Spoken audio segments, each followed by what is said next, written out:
In this guide, I'm going to show you how you can archive PS5 games. Before we do get into this guide, make sure to like the video and subscribe to the channel with all notifications on. It really does help the channel and it lets us know that you want more content like this. We'd greatly appreciate it. And if at any point throughout this guide you did have any questions, just ask them down in the comment section below and we can help you out further. I'm going to be doing my best to reply to every single comment down there.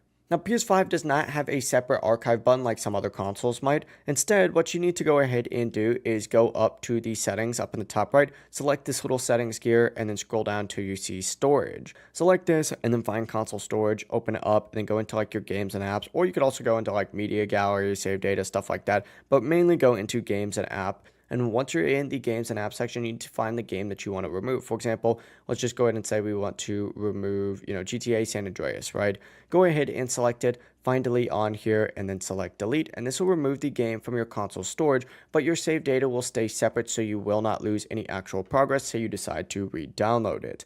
Whenever you want to play the game again, just go back into your library, re-download it, and you'll be good to go. But that's going to be the full process just like so. If you guys had any questions, ask them down in the comment section below and we can help you out further. I'm going to be doing my best to reply to every single comment down there. Before you do leave this guide, make sure to like the video and subscribe to the channel with all notifications on. It really does help us out and it lets us know that you want more content like this. We'd greatly appreciate it. Have a great rest of your day though. Peace.